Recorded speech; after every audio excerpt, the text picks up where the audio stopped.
ਅੰਮ੍ਰਿਤਸਰ ਦੇ ਵਿੱਚ ਹੋਏ ਕਤਲ ਮਾਮਲੇ ਦੇ ਵਿੱਚ ਇੱਕ ਹੋਰ ਸੀਸੀਟੀਵੀ ਫੁਟੇਜ ਸਾਹਮਣੇ ਆਈ ਹੈ। ਕੁੜੀ ਦੇ ਨਾਲ ਨੌਜਵਾਨ ਖੜਿਆ ਹੋਇਆ ਨਜ਼ਰ ਆ ਰਿਹਾ, ਉੱਥੇ ਹੀ ਨਿਹੰਗਾ ਦੇ ਨਾਲ ਉਸ ਦੀ ਤਕਰਾਰ ਹੋਈ ਸੀ। ਅੰਮ੍ਰਿਤਸਰ ਦੇ ਵਿੱਚ ਜਿਹੜਾ ਕਤਲ ਮਾਮਲਾ ਸੀਗਾ ਉਸ ਦੇ ਵਿੱਚ ਇੱਕ ਕੁੜੀ ਦੇ ਨਾਲ ਜਿਹੜਾ ਨੌਜਵਾਨ ਜਿਸ ਦੀ ਮੌਤ ਹੋਈ ਹੈ ਉਹ ਇੱਕ ਕੁੜੀ ਦੇ ਨਾਲ ਖੜਿਆ ਹੋਇਆ ਨਜ਼ਰ ਆ ਰਿਹਾ ਹੈ ਤੇ ਉੱਥੇ ਹੀ ਇੱਕ ਹੋਰ ਸੀਸੀਟੀਵੀ ਫੁਟੇਜ ਸਾਹਮਣੇ ਆਉਣ ਤੋਂ ਬਾਅਦ ਇਹ ਤਸਵੀਰ ਜਿਹੜੀ ਹੈਗੀ ਹੈ ਉਹ ਵੱਖਰੇ ਤਰੀਕੇ ਜਿਹੜੀ ਹੈਗੀ ਉਹ ਹੁਣ ਸਾਹਮਣੇ ਆਈ ਹੈ। ਨਿਹੰਗਾ ਦੇ ਨਾਲ ਵੀ ਜਿਹੜੀ ਹੈਗੀ ਉਸ ਤੇ ਹੀ ਉਸ ਦੀ ਤਕਰਾਰ ਹੋਈ ਸੀ। ਨਿਹੰਗਾ ਨੇ ਨੌਜਵਾਨ ਦੀ ਬਾਈਕ ਦੀ ਚਾਬੀ ਕੱਢ ਲਈ ਤੇ ਦਰਬਾਰ ਸਾਹਿਬ ਦੇ ਨੇੜੇ ਨੌਜਵਾਨ ਦਾ ਕਤਲ ਕੀਤਾ ਗਿਆ। ਨਿਹੰਗਾ ਨੇ ਤਲਵਾਰ ਦੇ ਨਾਲ ਜਿਹੜਾ ਹੈਗਾ ਉਸ ਤੇ ਹਮਲਾ ਕੀਤਾ ਸੀ। ਔਰ ਇੱਕ ਹੋਰ ਸੀਸੀਟੀਵੀ ਫੁਟੇਜ ਜਿਸ ਦੇ ਵਿੱਚ ਇੱਕ ਕੁੜੀ ਨਜ਼ਰ ਆ ਰਹੀ ਹੈ, ਇਸ ਨੌਜਵਾਨ ਦੇ ਨਾਲ ਖੜੀ ਹੈ, ਬਾਈਕ ਦੇ ਨੇੜੇ ਇਹ ਨੌਜਵਾਨ ਖੜਾ। ਇੱਥੋਂ ਨਿਹੰਗ ਸਿੰਘ ਜਿਹੜੇ ਨੇ ਉਹ ਲੰਘਦੇ ਨੇ ਤੇ ਇੱਥੋਂ ਜਿਹੜਾ ਹੈਗਾ ਵਿਵਾਦ ਸ਼ੁਰੂ ਹੁੰਦਾ ਹੈ। ਦੋ ਤਸਵੀਰਾਂ ਜਿਸ ਦੇ ਵਿੱਚ ਕੁੜੀ ਨਾਲ ਖੜੀ ਹੈ, ਉਸ ਦੇ ਨਾਲ ਨਿਹੰਗ ਸਿੰਘ ਸਵਾਲ ਜਵਾਬ ਕਰਨ ਲੱਗਦੇ ਨੇ ਜਾਂ ਨੌਜਵਾਨ ਦੀ ਬਾਈਕ ਦੀ ਚਾਬੀ ਫਿਰ ਕੱਢ ਲੈਂਦੇ ਨੇ। ਇਸ ਥਾਂ ਤੋਂ ਜਦੋਂ ਨੌਜਵਾਨ ਜਾਣ ਲੱਗਦਾ ਹੈ ਤਾਂ ਉਸ ਦੀ ਬਾਈਕ ਦੀ ਚਾਬੀ ਨਿਹੰਗ ਜਿਹੜੇ ਦੋ ਆਏ ਸੀਗੇ ਉਹਨਾਂ ਨੇ ਬਾਈਕ ਦੀ ਚਾਬੀ ਕੱਢੀ ਹੈ। ਇਹ ਵੀ ਇਸ ਸੀਸੀਟੀਵੀ ਫੁਟੇਜ ਦੇ ਵਿੱਚ ਨਜ਼ਰ ਆ ਰਿਹਾ ਹੈ। ਪਹਿਲਾਂ ਇਹ ਕੁੜੀ ਦੇ ਨਾਲ ਖੜਾ ਹੈ, ਇੱਥੋਂ ਦੋ ਨਿਹੰਗ ਜਿਹੜੇ ਨੇ ਜਿਨ੍ਹਾਂ ਦੇ ਨਾਲ ਇਸ ਦਾ ਝਗੜਾ ਹੋਇਆ ਸੀ ਉਹ ਖੜੇ ਹੋਏ, ਉਹ ਲੰਘਦੇ ਹੋਏ ਨਜ਼ਰ ਆਉਂਦੇ ਨੇ। ਫਿਰ ਇਹ ਕੁੜੀ ਤੋਂ ਪੁੱਛਦੇ ਨੇ, ਇੱਕ ਜਿਹੜਾ ਹੈਗਾ ਉਹਨਾਂ ਚੋਂ ਇੱਕ ਰੁਕ ਕੇ ਕੁੜੀ ਦੇ ਨਾਲ ਕੋਈ ਸਵਾਲ ਜਵਾਬ ਕਰਦਾ ਹੈ, ਦੂਜਾ ਫਿਰ ਬਾਅਦ ਵਿੱਚ ਨੇੜੇ ਆਉਂਦਾ ਉਸ ਤੇ।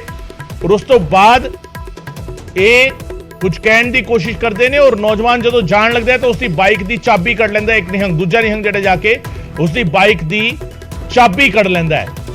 ਸੋ ਇਹ ਮਾਜਰਾ ਕੀ ਸੀਗਾ, ਪੂਰਾ ਮਾਮਲਾ ਕੀ ਸੀਗਾ ਕਿ ਇਸ ਦੀਆਂ ਕੜੀਆਂ ਜੁੜਦੀਆਂ ਨਜ਼ਰ ਆ ਰਹੀਆਂ ਨੇ। ਔਰ ਇਹ ਕੁੜੀ ਜਿਹੜੀ ਹੈਗੀ ਹੈ ਜਿਹੜੀ ਨਜ਼ਰ ਆ ਰਹੀ ਹੈ ਇਸ ਫੁਟੇਜ ਦੇ ਵਿੱਚ, ਕਿ ਇਹ ਕੁੜੀ ਸਾਹਮਣੇ ਆਈ ਹੈ, ਇਸਨੇ ਕੋਈ ਬਿਆਨ ਦਿੱਤਾ ਹੈ। ਇਹ ਆਪਣੇ ਆਪ ਵਿੱਚ ਕਈ ਸਾਰੇ ਸਵਾਲ ਨੇ ਜਿਹੜੇ ਮਾਮਲੇ ਦੇ ਨਾਲ ਜੁੜ ਰਹੇ ਨੇ। ਰਾਜੀਵ ਮੇਰੇ ਸਹਿਯੋਗੀ ਮੇਰੇ ਨਾਲ ਜੁੜ ਰਹੇ ਨੇ ਇਸ ਵੇਲੇ ਅੰਮ੍ਰਿਤਸਰ ਤੋਂ। ਰਾਜੀਵ, ਦੋ ਸੀਸੀਟੀਵੀ ਫੁਟੇਜ ਹੋ ਗਈਆਂ। ਪਹਿਲੀ ਜਿਹੜੀ ਸੀਗੀ ਉਹ ਤਾਂ ਸਿਰਫ ਅਟੈਕ ਦੀ ਸੀ। ਹੁਣ ਜਿਹੜਾ ਹੈਗਾ ਹੁਣ ਪੂਰਾ ਮਾਮਲਾ ਜਿਹੜਾ ਹੈਗਾ ਸੀਕੁਐਂਸ ਜਿਹੜਾ ਹੈਗਾ ਉਹ ਜੁੜ ਰਿਹਾ ਹੈ। ਸੀਕੁਐਂਸ ਦੇ ਵਿੱਚ ਨਜ਼ਰ ਆ ਰਹੀ ਹੈ ਉਹ ਕੁੜੀ ਵੀ ਨਜ਼ਰ ਆ ਰਹੀ ਹੈ, ਉਸ ਦੇ ਨਾਲ ਦੋ ਨਿਹੰਗ ਰੁਕ ਕੇ ਸਵਾਲ ਜਵਾਬ ਕਰਦੇ ਨਜ਼ਰ ਆ ਰਹੇ ਨੇ, ਫਿਰ ਮੁੰਡੇ ਵੱਲ ਜਾਂਦੇ ਨੇ, ਬਾਈਕ ਦੀ ਚਾਬੀ ਕੱਢਦਾ ਹੋਇਆ ਵੀ ਨਜ਼ਰ ਆ ਰਿਹਾ ਹੈ। ਕਿ ਇਹ ਕੁੜੀ ਸਾਹਮਣੇ ਆਈ ਹੈ, ਇਸਨੇ ਕੁਝ ਦੱਸਿਆ ਕਿ ਇਸ ਦੇ ਬਾਰੇ ਕੋਈ ਜਾਣਕਾਰੀ ਮਿਲ ਸਕੀ?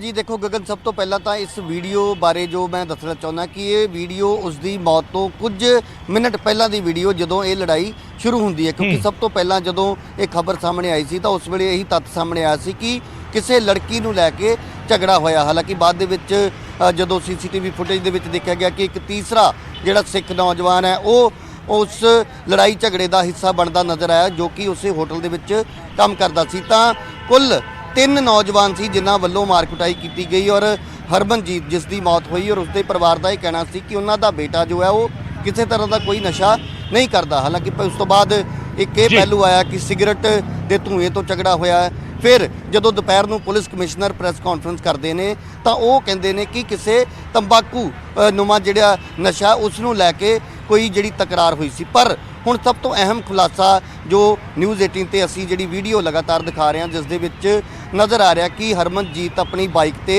खड़ा है, उस दे नाल एक लड़की खड़ी है, कुछ उन्हां दी गलबात हो रही है, शायद कोई किसी गल नूं लैके तकरार वर्गी जिहड़ी स्थिति उस वेले दी लग रही है तस्वीरां दे हिसाब दे नाल जिक्र समझिए। क्योंकि जिस तरह दी जिहड़ी बॉडी लैंगुएज दोवां दी नज़र आ रही है कि कोई गलबात उन्हां दी आपस दे विच नाराज़गी वाली हो रही। पर इत्थे सब तो जिहड़ी अहम चीज़ ये है कि रात 12 बजे वो लड़की कौन सी जिहड़ी उस वेले हरमंदर साहब दे आले दुआले दे जिथे होटल ने उत्थे घूम रही सी। और उस तो बाद ये जिहड़े दोवें निहंग सिंह ने जिन्हां दे विचों एक नूं गिरफ्तार कर लिया गया जो कि दरबार साहब दे ही नेड़े दा रहण वाला है। तां कल जदों इस घटना की असी कवरेज कर रहे सी तां एक ये भी चर्चा उत्थे काफ़ी सुनन नूं मिली कि रात वेले कुछ जिहड़े नौजवान ने वो निहंग सिंघां दे बाणियां दे विच आले दुआले घूमदे ने और बाहरों जिहड़े टूरिस्ट आउंदे ने उन्हां नूं भी तंग परेशान उन्हां वल्लों कीता जांदा। तां इस चीज़ नूं लैके जिहड़ियां निहंग जथेबंदियां ने उन्हां दे मुखियां नूं एक सख्त फैसला लैण दी लोड़ है। क्योंकि पहलां भी कई बार ये चीज़ां सामने आ चुकीਆਂ ने कि कुछ जिहड़े अखौती निहंग सिंह ने वो निहंग सिंघां दे बाणे नूं भी बदनाम करदे ने और इस तरीके दीयां जदों वारदातां हुंदियां ने तां किते ना किते निहंग जथेबंदियां ते सवाल जरूर खड़े हुंदे ने। तां इस मामले दे विच हुण तक उस लड़की बारे पता नहीं लग सकिया क्योंकि परिवार दे नाल जदों असीं गल कीती तां परिवार दा कहना सी कि और जिहड़ी FIR ਵੀ ਉਸਦੇ ਪਿਤਾ ਬਲਵਿੰਦਰ ਸਿੰਘ ਵੱਲੋਂ ਦਰਜ ਕਰਵਾਈ ਗਈ ਹੈ। ਉਸ ਦੇ ਵਿੱਚ ਇਹ ਜ਼ਿਕਰ ਕੀਤਾ ਗਿਆ ਕਿ ਹਰਮਨਜੀਤ ਰਾਤ ਵੇਲੇ ਆਪਣੇ ਪਿਤਾ ਨੂੰ ਇਹ ਕਹਿ ਕੇ ਆਇਆ ਸੀ ਕਿ ਉਹ ਦਰਬਾਰ ਸਾਹਿਬ ਮੱਥਾ ਟੇਕਣ ਦੇ ਲਈ ਜਾ ਰਿਹਾ ਔਰ ਸਵੇਰੇ ਤੜਕੇ ਵਾਪਸ ਆਏਗਾ। ਦੂਸਰੇ ਪਾਸੇ ਜਿਹੜਾ ਫੈਕਟਰੀ ਦਾ ਮਾਲਕ ਹੈ, ਕਿਉਂਕਿ ਉਸੇ ਇਲਾਕੇ ਦੇ ਵਿੱਚ ਹੀ ਜਿਹੜੀ ਦਾਲ ਫੈਕਟਰੀ ਹੈ ਜਿੱਥੇ ਹਰਮਨਜੀਤ ਕੰਮ ਕਰਦਾ ਸੀ ਔਰ ਉਸਦੀ ਜਿਹੜੀ ਡਿਊਟੀ ਹੈ ਉਹ 8 ਵਜੇ ਤੋਂ ਸ਼ਾਮ 8 ਵਜੇ ਤੱਕ ਹੁੰਦੀ ਸੀ ਔਰ 8 ਵਜੇ ਉਹ ਆਪਣੇ ਘਰ ਜਾ ਚੁੱਕਾ ਸੀ। ਤਾਂ ਪੂਰੀ ਅਸੀਂ ਕਹਿ ਸਕਦੇ ਹਾਂ ਕਿ ਜਿਹੜੀ ਕਹਾਣੀ ਹੈ ਉਹ ਉਲਝਦੀ ਹੋਈ ਨਜ਼ਰ ਆ ਰਹੀ ਹੈ। ਤਾਂ ਸਭ ਤੋਂ ਜ਼ਰੂਰੀ ਹੁਣ ਇਹ ਹੋ ਜਾਂਦਾ ਕਿ ਉਸ ਲੜਕੀ ਬਾਰੇ ਪਤਾ ਲਗਾਇਆ ਜਾਵੇ। ਇੱਥੇ ਇੱਕ ਮੈਂ ਹੋਰ ਗੱਲ ਦੱਸਣੀ ਚਾਹੁੰਦਾ ਕਿ ਜੋ ਉਹ ਦਰਬਾਰ ਸਾਹਿਬ ਦੇ ਆਲੇ ਦੁਆਲੇ ਦਾ ਇਲਾਕਾ ਜਿੱਥੇ ਬਹੁਤ ਸਾਰੇ ਹੋਟਲ ਨੇ, ਤਾਂ ਉੱਥੇ ਬਹੁਤ ਸਾਰੇ ਨਜਾਇਜ਼ ਗੈਰ ਕਾਨੂੰਨੀ ਕੰਮ ਵੀ ਜਿਹੜੇ ਉਹ ਹੁੰਦੇ ਨੇ। ਪਹਿਲਾਂ ਵੀ ਕਈ ਵਾਰ ਜਿਹੜੇ ਹੋਟਲਾਂ ਦੇ ਵਿੱਚ ਛਾਪੇਮਾਰੀ ਵੀ ਹੁੰਦੀ ਰਹੀ ਹੈ। ਤਾਂ ਇਸ ਕਰਕੇ ਪੁਲਿਸ ਨੂੰ ਹੁਣ ਕਈ ਐਂਗਲਾਂ ਤੋਂ, ਕਈ ਪਹਿਲੂਆਂ ਤੋਂ ਉੱਥੇ ਜਿਹੜੀ ਜਾਂਚ ਵੀ ਕਰਨ ਦੀ ਲੋੜ ਹੈ ਔਰ ਉੱਥੇ ਸਖਤੀ ਜਾਂ ਫਿਰ ਪੈਟਰੋਲਿੰਗ ਜਿਹੜੀ ਹੈ ਉਹ ਵੀ ਵਧਾਉਣ ਦੀ ਲੋੜ ਹੈ। ਕਿਉਂਕਿ ਜਿਸ ਤਰੀਕੇ ਦੇ ਨਾਲ ਇੱਕ ਨੌਜਵਾਨ 22 ਸਾਲਾ ਨੌਜਵਾਨ ਔਰ ਉਸਨੇ ਇਹ ਕਿਹਾ ਜਾ ਰਿਹਾ ਕਿ 2 ਮਹੀਨੇ ਬਾਅਦ ਇਟਲੀ ਜਾਣਾ ਸੀ, ਉਸਦਾ ਸਾਰੀ ਕਾਰਵਾਈ ਜਿਹੜੀ ਕਾਗਜ਼ੀ ਉਹ ਪੂਰੀ ਹੋ ਚੁੱਕੀ ਸੀ, ਤਾਂ ਉਸ ਨੂੰ ਇਸ ਤਰੀਕੇ ਦੇ ਨਾਲ ਜਾਨ ਗਵਾਉਣੀ ਪਈ। ਤਾਂ ਇਹ ਲੋਕ ਜਿਹੜੇ ਨੇ ਇਹ ਦਹਿਸ਼ਤ ਕ੍ਰੀਏਟ ਕਰਦੇ ਨੇ। ਜਦੋਂ ਇਹ ਖਬਰਾਂ ਜਿਹੜੀਆਂ ਨੇ ਇੰਟਰਨੈਟ ਦੇ ਮਾਧਿਅਮ ਦੇ ਨਾਲ ਦੁਨੀਆ ਭਰ ਦੇ ਵਿੱਚ ਜਦੋਂ ਜਾਂਦੀਆਂ ਨੇ, ਤਾਂ ਜਿਹੜੇ ਸ਼ਰਧਾਲੂ ਭਾਵੇਂ ਉਹ ਸਿੱਖ ਧਰਮ ਦੇ ਨਾਲ ਸੰਬੰਧਿਤ ਹੋਣ ਜਾਂ ਕਿਸੇ ਵੀ ਧਰਮ ਦੇ ਨਾਲ, ਜੋ ਹਰਿਮੰਦਰ ਸਾਹਿਬ ਦੇ ਦਰਸ਼ਨ ਕਰਨ ਦੇ ਲਈ ਆਉਣਾ ਚਾਹੁੰਦੇ ਨੇ, ਕਿ ਇੱਛਾ ਹੁੰਦੀ ਹਰ ਕਿਸੇ ਦੇ, ਪਰ ਉਹ ਕਿਤੇ ਨਾ ਕਿਤੇ ਡਰਦੇ ਨੇ। ਉਹਨਾਂ ਦੇ ਮਨ ਦੇ ਵਿੱਚ ਸਹਿਮ ਦਾ ਮਾਹੌਲ ਬਣਦਾ ਔਰ ਹੋਟਲ ਇੰਡਸਟਰੀ ਦੇ ਨਾਲ ਜੁੜੇ ਲੋਕਾਂ ਦਾ ਕਹਿਣਾ ਕਿ ਅਜਿਹੀਆਂ ਵਾਰਦਾਤਾਂ ਜਦੋਂ ਹੁੰਦੀਆਂ ਨੇ ਤਾਂ ਟੂਰਿਸਟ ਦੀ ਜਿਹੜੀ ਗਿਣਤੀ ਹੈ ਉਹਦੇ ਵਿੱਚ ਜੋ ਤੁਰੰਤ ਹੈ ਕਮੀ, ਜਿਹੜਾ ਘਾਟਾ ਨਜ਼ਰ ਆਉਂਦਾ। ਬਹੁਤ ਸਾਰੇ ਲੋਕ ਆਪਣੀਆਂ ਜਿਹੜੀਆਂ ਟਿਕਟਾਂ ਤੱਕ ਕੈਂਸਲ ਕਰਵਾ ਦਿੰਦੇ ਨੇ। ਤਾਂ ਇਸ ਕਰਕੇ ਅਜਿਹੇ ਲੋਕਾਂ ਤੇ ਨਕੇਲ ਕੱਸਣ ਦੀ ਲੋੜ ਹੈ ਔਰ ਇਸ ਨੂੰ ਇੱਕ ਧਾਰਮਿਕ ਰੰਗਤ ਦਿੱਤੀ ਗਈ ਕਿ ਸਿਗਰਟ ਦਾ ਧੂੰਆਂ ਸੀ, ਉਸ ਤੋਂ ਬਾਅਦ ਕਿਹਾ ਗਿਆ ਕਿ ਉਸਦੇ ਹੱਥ ਦੇ ਵਿੱਚ ਕੋਈ ਨਸ਼ਾ ਸੀ, ਤੰਬਾਕੂ ਸੀ। ਤਾਂ ਬਾਅਦ ਦੇ ਵਿੱਚ ਬਹੁਤ ਸਾਰੀਆਂ ਐਸੀਆਂ ਕਹਾਣੀਆਂ ਬਣਾਈਆਂ ਜਾਂਦੀਆਂ ਨੇ, ਪਰ ਇਹ ਵੀਡੀਓ ਸਪਸ਼ਟ ਕਰਦੀ ਹੈ ਕਿ ਉਹ ਇੱਕ ਲੜਕੀ ਦੇ ਨਾਲ ਖੜਾ ਹੈ। ਇਹ ਦੋਵੇਂ ਨੌਜਵਾਨ ਆਉਂਦੇ ਨੇ ਔਰ ਕੀ ਇਹਨਾਂ ਦੋਵਾਂ ਨੌਜਵਾਨਾਂ ਦਾ ਉਸ ਲੜਕੀ ਦੇ ਨਾਲ ਕੋਈ ਰਿਸ਼ਤਾ ਸੀ, ਇਹ ਤਾਂ ਜਾਂਚ ਦਾ ਵਿਸ਼ਾ ਹੈ। ਪਰ ਇਹ ਵੀਡੀਓ ਜਿਹੜੀ ਹੈ ਆਪਣੇ ਆਪ ਦੇ ਵਿੱਚ ਬਹੁਤ ਸਾਰੇ ਸਵਾਲ ਖੜੇ ਕਰਦੀ ਹੋਈ ਨਜ਼ਰ ਆ ਰਹੀ ਹੈ। ਜੀ ਗਗਨ। ਬਿਲਕੁਲ ਬਿਲਕੁਲ ਰਾਜੀਵ। ਤੇ ਦੂਜਾ ਜਿਹੜਾ ਸ਼ਖਸ ਫੜਿਆ ਗਿਆ ਸੀਗਾ, ਜਿਹੜਾ ਵੇਟਰ ਫੜਿਆ ਗਿਆ ਸੀਗਾ ਹੋਟਲ ਦਾ, ਜਿਸ ਨੂੰ ਅਰੈਸਟ ਕੀਤਾ ਸੀ, ਉਹ ਜਿਹੜਾ ਇੱਕ ਇਹਨਾਂ ਦੋਹਾਂ ਨਿਹੰਗਾਂ ਚੋਂ ਇੱਕ ਜਿਹੜਾ ਫੜਿਆ ਗਿਆ ਕਿ ਉਹਨਾਂ ਨੇ ਪੁੱਛਤਾਛ ਦੇ ਵਿੱਚ, ਪੁੱਛਗਿੱਛ ਦੇ ਵਿੱਚ ਕੋਈ ਖੁਲਾਸੇ ਕੀਤੇ ਨੇ। ਤੀਜਾ ਸ਼ਖਸ ਜਿਹੜਾ ਹਜੇ ਫਰਾਰ ਦੱਸਿਆ ਜਾ ਰਿਹਾ, ਉਸ ਦੇ ਬਾਰੇ ਕੋਈ ਪਤਾ ਲੱਗ ਪਾਇਆ? ਜੀ ਦੇਖੋ, ਜਿੱਥੋਂ ਤੱਕ ਪੁਲਿਸ ਦੀ ਅਸੀਂ ਜੇਕਰ ਗੱਲ ਕਰਦੇ ਹਾਂ ਤਾਂ ਪੁਲਿਸ ਕਮਿਸ਼ਨਰ ਨੇ ਕੱਲ੍ਹ ਇੱਕੋ ਹੀ ਗ੍ਰਿਫਤਾਰੀ ਦੀ ਪੁਸ਼ਟੀ ਕੀਤੀ ਸੀ, ਜੋ ਨੌਜਵਾਨ ਇਹਨਾਂ ਦੋਹਾਂ ਨਿਹੰਗ ਸਿੰਘਾਂ ਤੋਂ ਇਲਾਵਾ, ਕਿਉਂਕਿ ਜਦੋਂ ਜਿੱਥੇ ਅਸੀਂ ਕਵਰੇਜ ਕਰ ਰਹੇ ਸੀ ਬਿਲਕੁਲ ਉੱਥੇ ਨਾਲ ਦੇ ਹੋਟਲ ਦੇ ਵਿੱਚ ਹੀ ਉਹ ਕੰਮ ਕਰ ਰਿਹਾ ਸੀ, ਉੱਥੇ ਕਰਦਾ ਸੀ। ਔਰ ਉੱਥੇ ਉਸ ਵੀਡੀਓ ਦੇ ਵਿੱਚ ਜਦੋਂ ਨਜ਼ਰ ਆਇਆ ਤਾਂ ਪੁਲਿਸ ਨੇ ਤੁਰੰਤ ਉਸ ਨੂੰ ਜੋ ਹੈ ਡਿਟੇਨ ਕੀਤਾ ਪੁੱਛਗਿੱਛ ਦੇ ਲਈ। ਹਾਲਾਂਕਿ ਉਸਨੇ ਇਹ ਝੂਠ ਵੀ ਬੋਲਿਆ ਕਿ ਮੈਂ ਬਚਾਉਣ ਦੇ ਲਈ ਵਿੱਚ ਗਿਆ ਸੀ। ਹਾਲਾਂਕਿ ਸਿੱਧੇ ਤੌਰ ਤੇ ਉਹ ਨਜ਼ਰ ਆ ਰਿਹਾ ਕਿ ਮਾਰ ਕੁਟਾਈ ਉਹ ਹਰਮਨਜੀਤ ਸਿੰਘ ਦੀ ਕਰ ਰਿਹਾ ਸੀ। ਤਾਂ ਉਸ ਨੂੰ ਹਿਰਾਸਤ ਦੇ ਵਿੱਚ ਲਿਆ ਗਿਆ। ਉਸ ਤੋਂ ਬਾਅਦ ਜਿਸ ਤਰ੍ਹਾਂ ਅਸੀਂ ਲਗਾਤਾਰ ਤਸਵੀਰਾਂ ਦਿਖਾਈਆਂ, ਉਸ ਵੇਲੇ ਦੀ ਜਿਹੜੀ ਪੁਲਿਸ ਦੀ ਜਾਂਚ ਸੀ, ਜਿਹੜੇ ਪੁਲਿਸ ਆਫੀਸਰ ਉਸ ਵੇਲੇ ਉੱਥੇ ਪਹੁੰਚੇ ਸੀ, ਤਾਂ ਉਹਨਾਂ ਵੱਲੋਂ ਤੁਰੰਤ ਉਸ ਇੱਕ ਵੀਡੀਓ ਤੋਂ ਬਾਅਦ ਜਿੰਨਾ ਵੀ ਇਲਾਕਾ, ਕਿਉਂਕਿ ਜਿੱਥੋਂ ਇਹ ਤਕਰਾਰ ਸ਼ੁਰੂ ਹੁੰਦੀ ਹੈ, ਉਸ ਤੋਂ ਬਾਅਦ ਜਿੱਥੇ ਉਸ ਨੂੰ ਸੁੱਟ ਦਿੱਤਾ ਜਾਂਦਾ, ਉਸ ਤੋਂ ਬਾਅਦ ਹਰਮਨਜੀਤ ਉਸ ਥਾਂ ਤੋਂ ਚੱਲ ਕੇ ਇੱਕ ਅਗਲੇ ਰਸਤੇ ਤੇ ਜਿੱਥੋਂ ਉਹ ਮੁੜ ਜਾਂਦਾ ਖੱਬੇ ਹੱਥ, ਤਾਂ ਉਹ ਪੂਰਾ ਏਰੀਆ ਜੋ ਹੈ CCTV ਕੈਮਰਿਆਂ ਦੇ ਨਾਲ ਲੈਸ ਹੈ, ਕਿਉਂਕਿ ਹਰ ਇੱਕ ਹੋਟਲ ਨੂੰ ਹਦਾਇਤ ਕੀਤੀ ਗਈ ਹੈ। ਤਾਂ ਉਹ ਸਾਰੀ ਜਦੋਂ ਫੁਟੇਜ ਖੰਗਾਲੀ ਗਈ, ਹਾਲਾਂਕਿ ਇਸ ਦੇ ਵਿੱਚ ਹੋਰ ਵੀ ਕਈ ਜਿਹੜੇ ਤੱਥ ਨੇ ਆਉਣ ਵਾਲੇ ਸਮੇਂ ਦੇ ਵਿੱਚ ਸਾਹਮਣੇ ਆ ਸਕਦੇ ਨੇ। ਅਸੀਂ ਵੀ ਕੋਸ਼ਿਸ਼ ਕਰ ਰਹੇ ਹਾਂ ਕਿ ਇੱਕ ਹੋਰ ਜਿੱਥੋਂ ਇਸ ਦੀ ਬਾਡੀ ਮਿਲਦੀ ਹੈ ਉਸ ਥਾਂ ਤੇ ਕੀ ਹਾਲਾਤ ਸੀ, ਕਿਉਂਕਿ ਇੱਕ ਵਾਰੀ ਜਦੋਂ ਇਸ ਦੀ ਮਾਰ ਕੁਟਾਈ ਕੀਤੀ ਜਾਂਦੀ ਉਸ ਤੋਂ ਬਾਅਦ ਇਹ ਉੱਥੋਂ ਚਲਾ ਜਾਂਦਾ, ਕੀ ਉਸ ਤੋਂ ਬਾਅਦ ਵੀ ਇਸ ਦੇ ਨਾਲ ਕੁਝ ਐਸਾ ਹੋਇਆ। ਪਰ ਇਸ ਦੇ ਵਿੱਚ ਇੱਕ ਗਗਨ ਸਭ ਤੋਂ ਜ਼ਰੂਰੀ ਸੁਨੇਹਾ ਜੋ ਪੁਲਿਸ ਕਮਿਸ਼ਨਰ ਨੇ ਵੀ ਕਿਹਾ, ਔਰ ਕੱਲ੍ਹ ਵੀ ਜਦੋਂ ਅਸੀਂ ਗੱਲਬਾਤ ਕਰ ਰਹੇ ਸੀ ਤਾਂ ਉਹਨਾਂ ਨੇ ਇੱਕ ਗੱਲ ਕਹੀ ਕਿ ਬਹੁਤ ਮੰਦਭਾਗੀ ਗੱਲ ਹੈ ਕਿ ਇੱਕ ਤਾਂ ਗੁਰੂ ਨਗਰੀ ਦੇ ਵਿੱਚ ਘਟਨਾ ਵਾਪਰੀ ਔਰ ਦੂਸਰਾ ਹਰਿਮੰਦਰ ਸਾਹਿਬ ਦੇ ਬਿਲਕੁਲ ਨੇੜੇ, ਪਰ ਜਿਹੜੀ ਮਨੁੱਖਤਾ ਹੈ, ਜਿਹੜੇ ਮਾਨਵਤਾ ਦੀ ਜਿਹੜੀ ਮਿਸਾਲ ਹੈ ਉਹ ਕਿਤੇ ਵੀ ਦੇਖਣ ਨੂੰ ਨਹੀਂ ਮਿਲੀ। ਇੱਕ ਤਾਂ ਨਿਹੰਗ ਸਿੰਘਾਂ ਵੱਲੋਂ ਉਸ ਦੇ ਨਾਲ ਮਾਰ ਕੁਟਾਈ ਕੀਤੀ ਗਈ। ਬਿਲਕੁਲ ਰਾਜੀਵ, ਇਹ ਸੁਨੇਹਾ ਜਿਹੜਾ ਹੈਗਾ ਉਹ ਪੁਲਿਸ ਅਧਿਕਾਰੀਆਂ ਨੇ ਵੀ ਦਿੱਤਾ ਕਿ ਲੋਕ ਜਿਹੜੇ ਹੈਗੇ ਉਹ ਮਦਦ ਲਈ ਨਹੀਂ ਆਉਂਦੇ। ਬਿਲਕੁਲ ਮਦਦ ਨਹੀਂ ਕੀਤੀ, ਐਂਬੂਲੈਂਸ ਨੂੰ ਕਾਲ ਨਹੀਂ ਕੀਤੀ, ਪੁਲਿਸ ਨੂੰ ਕਾਲ ਨਹੀਂ ਕੀਤੀ। ਇਹ ਸਾਰੇ ਸਵਾਲ ਜਿਹੜੇ ਹੈਗੇ ਉਹ ਬਰਕਰਾਰ ਨੇ। ਰਾਜੀਵ, ਤੁਸੀਂ ਇਸ ਮਾਮਲੇ ਤੇ ਨਜ਼ਰ ਬਣਾ ਕੇ ਰੱਖੋ, ਵਾਪਸ ਤੁਹਾਡੇ ਕੋਲ ਅਪਡੇਟ ਲਈ ਆਵਾਂਗੇ। ਫਿਲਹਾਲ ਬਹੁਤ ਬਹੁਤ ਸ਼ੁਕਰੀਆ ਇਸ तमाम ਜਾਣਕਾਰੀ ਦੇ ਲਈ। ਰਾਜੀਵ ਮੇਰੇ ਸਹਿਯੋਗੀ ਜਾਣਕਾਰੀ ਦੇ ਰਹੇ ਸਨ।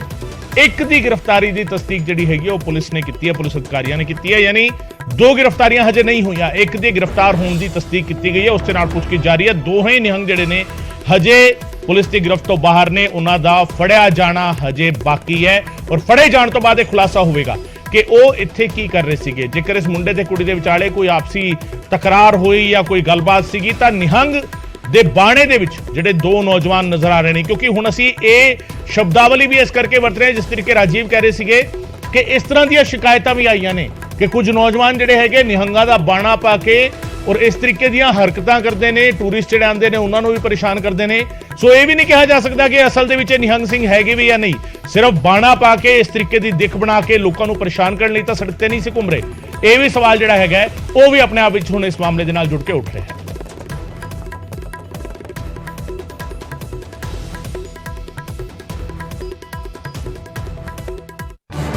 इस न्यूज हेडलाइंस के प्रायोजक पेट सफा आयुर्वेदिक चूर्ण, पेट सफा हर रोग दफा।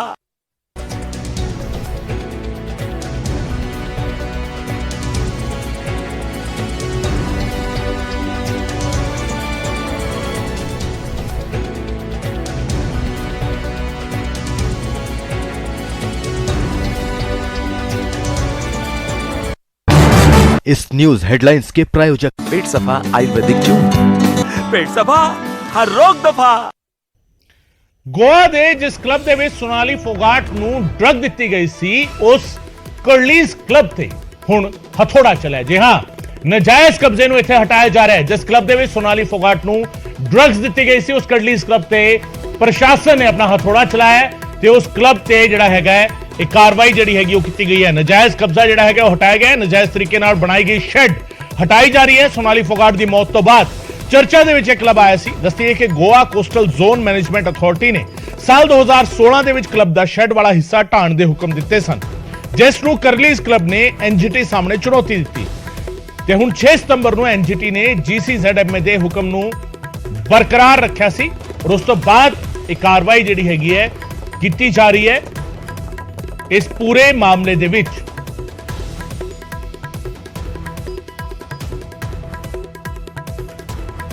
अंशुल सिंह मेरे सहयोगी मेरे नाल फोन लाइन से जुड़ रहे हैं। अंशुल के नाल गल करते हैं। अंशुल, किस तरह की कार्रवाई की जा रही है इस क्लब के खिलाफ?